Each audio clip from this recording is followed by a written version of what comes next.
Good morning once again. Welcome in the history class. In the last period, we have seen page number 11. We are going to start the next point. Historiography in the post-independence era. Page number 11 से. Now, along with the writing the dynastic histories. ये जो dynastic history था, cultural, social, economic and histories were also being written. उसके ऊपर भी history लिखी गई. Scholar of the post independence यानी पोस्ट इंडिपेंडेंस के पहले जो हिस्टोरियन थे और एरा था began to feel the need of writing histories. उनको भी महसूस हुआ कि हिस्ट्री लिखना चाहिए on various communities, science, economic system, political ideology, cultural aspect, इस सभी के ऊपर हिस्ट्री लिखना चाहिए. ऐसे उनको जरूरत महसूस होने लगी. The historiography of this era has been influenced mainly by three ideology. और उनके ऊपर थ्री आइडियोलॉजी का ज्यादा से ज्यादा प्रभाव पड़ा. They are Marxist history, subaltern history and feminist history. इनका सबसे ज्यादा उनके ऊपर प्रभाव गिरा. What is the Marxist history? The concern for the means of production. Production का जो means था, mode of the production and industrial relation were at the center in the writing of Marxist history. Marxist history में ये तीन point सबसे ज्यादा important लगे. Production, mode of production and industrial relation. Marxist historian, according to analysis, the impact of every social event of significance has remained the basic theme of Marxist. Marxist की एक basic theme बनी. Marxist historian in India studied the transaction within the caste system और caste system के ऊपर भी उन्होंने trace दिया. Among the notable Indian histories who adopted Marxist ideology framework adopt करने में जो historian थे उनमें थे दामोदर धर्मानंद कोसंबी, कॉमरेड श्रीपद अमृत डोंगे, राम शरण Sharma, comrade Sharad Patil have contributed notably. इन्होंने सबसे ज्यादा योगदान दिया. Comrade Dongre was one of the founder member of Indian Communist Party. जो इंडियन कम्युनिस्ट पार्टी थी का एक फाउंडर मेंबर है वो comrade Donge. Primitive Communion to Slavery, the book written by him. Primitive Communism to Slavery ये किताब उन्होंने लिखा. By him represent Marxist historian और उन्होंने historian का representation भी किया. Then subaltern history, ये important point है. The seed of the subaltern history are found in the Marxist historiography. Marxist historiography में ये मिलता है. The role of the Italian historian Antonio Gramsci is very important. Important in developing the idea. उस idea को develop करने में इसका सबसे इंपॉर्टेंट पार्ट है. History should be written starting from the bottoms rank of the people. उनका कहना था कि हिस्ट्री जो है वो लोगों के बॉटम से लिखना चाहिए यानी निचले दर्जे से. In fact subaltern means the bottom most rank.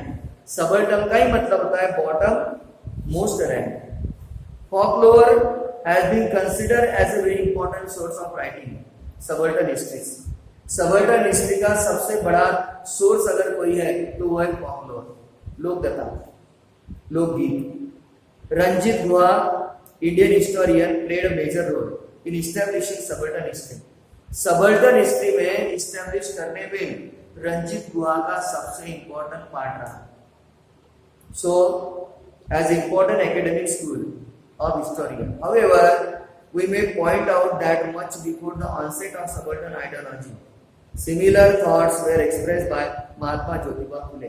उसी तरह की विचारधारा महात्मा ज्योतिबा फुले ने भी रखी थी and डॉक्टर बाबा साहब आम्बेडकर ने. Mahatma Phule unfolded the history of the शूद्र अति शूद्र communities in his book गुलामगिरी. बाबा साहब ने जो गुलामगिरी किताब लिखा उसमें ये विचार उन्होंने रखा था. He drew attention to the exploitation of women. Women के ऊपर जो एक्सप्लॉयटेशन होता है उनके ऊपर भी उन्होंने ट्रेस दिया. Shudras and Ati Shudras, done under the name of religion, जो धर्म के अंडर में रखा. The term Shudra and Ati Shudra indicate the bottommost rank in the caste system. इस शूद्र अति शूद्र को bottommost rank में रखा है कास्ट के. The role of the people belonging to a Dalit caste is very significant. ये रोल जो था वो बहुत ही significant था दलित कास्ट का in the shaping of various culture and political aspect of India. However, their role was not duly acknowledged in the colonial and Dr. Baba Saheb Ambedkar focusing on this fact.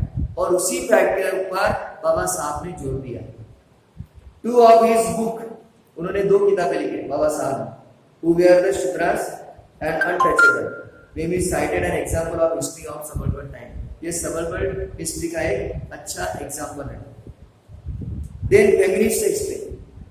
उसके बाद सबसे important है feminist history. Over a significant period of time, mainly male scholars were involved in the writing of Indian history. अभी तक history केवल male writer ही लिखते थे. But as a result, the role of achievement of the women in the history remained neglected. इसलिए स्त्रियों का जो role था हिस्ट्री में वो बहुत ही neglected हुआ. Highlight this fact was major task faced by the feminist historian. इसलिए स्त्रियां भी आगे आई हिस्ट्री लिखने के लिए. It was important to study and compile the historical writing of women. इसलिए स्त्रियों को भी हिस्ट्री लिखने का एक जोर दिया गया और उन्होंने लिखना चालू किया. It was also necessary to rethink of women's position in history. इसके कारण हिस्ट्री में स्त्रियों की जो पोजीशन है वो और भी ज्यादा बढ़ेगी. Among women authors writing about the women in the 19th century, ये 19th century में लिखा गया. Tarabai Shinde was the foremost one. Tarabai Shinde ये सबसे मेन थी फेमिनिस्ट हिस्ट्री में. She wrote attacking the male-dominated social system and caste system. उन्होंने जो मेल डोमिनेटेड हिस्ट्री थी उसके ऊपर उन्होंने जोर दिया. हर बुक स्त्री पुरुष तुलना पब्लिश इन 1882. 1882 में ये किताब उसने लिखा और पब्लिश किया. इन 1888 the book written by Pandita Ramabai was published in title high cast Hindu में. ये भी उन्होंने लिखा पंडिता रमाबाई ने, जिसका नाम था high cast Hindu woman. The feminist literature of the post independence era concentrate on the issue like the employment of women. अब ये किताब पर एम्प्लॉयमेंट ऑफ वुमेन के ऊपर भी ज्यादा ट्रेस दिया गया. Treatment meted out of them at their work place. Among the recently published feminist literature Meera Kosambi's book crossing threshold. ये भी किताब मीरा कोसंबी ने लिखा.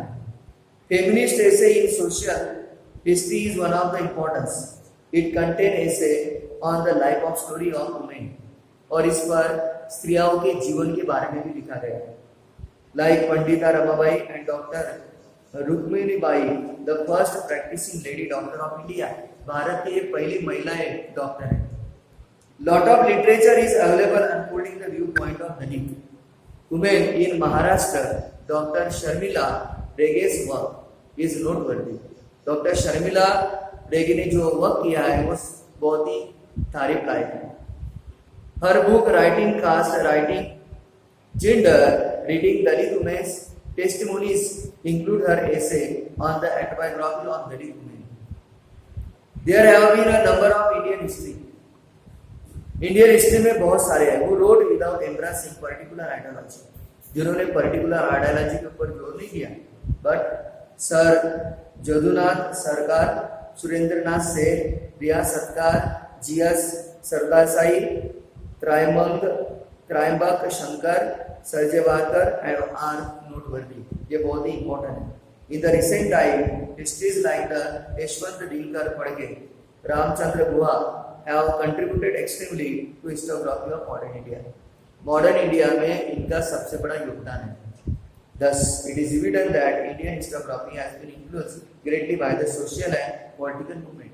इस तरह से जो इंडियन हिस्टोग्राफी है उनके ऊपर पॉलिटिकल और सोशल सबसे ज्यादा ट्रेस हुआ. It seems that some part of Indian historiography was also developed outside the influence of these. Okay, now we have completed here the second lesson of the history. आपको हो सकता है 2 history के lesson आएंगे अभी second unit test में, तो ये अच्छी तरह से पढ़ के रखना है। Okay, see you tomorrow.